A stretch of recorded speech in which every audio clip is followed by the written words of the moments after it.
الرحمن الرحیم۔ السلام علیکم۔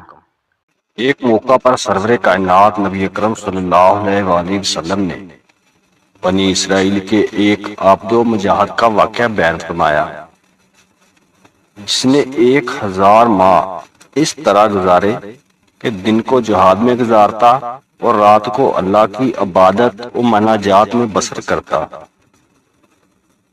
صحابہ کرام کو یہ سن کر تعجب بھی ہوا اور حسرت بھی۔ تعجب اس مجاہد کی ہمت و ریاضت پر اور حیرت اپنی حالت پر کہ کاش ہماری عمریں بھی ایسی ہی طویل ہوتی تو ہم بھی اتنا طویل وقت راہ خدا میں صرف کر دیتے اور اپنے مالک کے قرب کے مستحق ٹھہرتے، لیکن اب اپنی طبعی عمر کے اختصار کے باعث 1000 کوشش کریں۔ سابقہ امتوں کے خوش نصیب لوگوں کے ہم پلہ کیسے ہو سکتے ہیں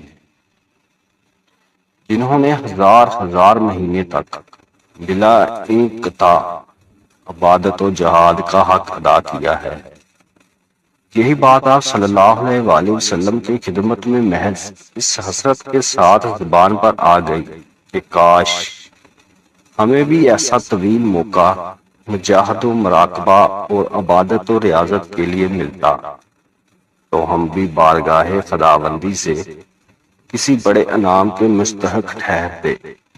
اس موقع پر سورۃ القدر نازل ہوئی اور اس امت کو بے پایاں انعامات سے گرام بار کر دیا اور رحمت حق ایسی جوم کے برسی کہ اس امت کے جوائے حق خوش نصیبوں کو نحال کر دیا۔ اس صورت میں لیلۃ القدر کی نوید سنائی گئی ہے اور اس رات کے ذریعے اس امت کے باہمت افراد کے لیے ایک موقع پیدا کیا گیا ہے جس کو حاصل کر کے وہ سابقہ امتوں کے صالح افراد سے بھی جنہیں طویل عمریں دی گئی تھی آگے بڑھ سکتے ہیں۔ اس کا نام ہی لیلۃ القدر رکھا گیا، یعنی قدر و منزلت والی رات۔ جو خوش نصیب اس رات کو پالے گا اور اس رات میں ایمان و احتساب سے قیام کرے گا تو اس کے سابقہ تمام گناہ بخش دیے جائیں گے۔ وہ اب تک اگر بے قدر و قیمت تھا تو اب صاحب قدر و قیمت اور عزت و شرف کا حامل ٹھہرے گا۔ اور پھر یہ قدر و منزل کیا کوئی اندازہ بھی رکھتی ہے؟ فرمایا نہیں، تم کیا جانو وہ قدر والی رات کیا ہے، یعنی تم اس کے عزت و شرف کا اندازہ نہیں کر سکتے۔ پھر فرمایا وہ قدر والی رات 1000 مہینے سے بہتر ہے۔ کتنی بہتر ہے؟ 2 گنا، 4 گنا، 1000 گنا، اللہ ہی بہتر جانتا ہے۔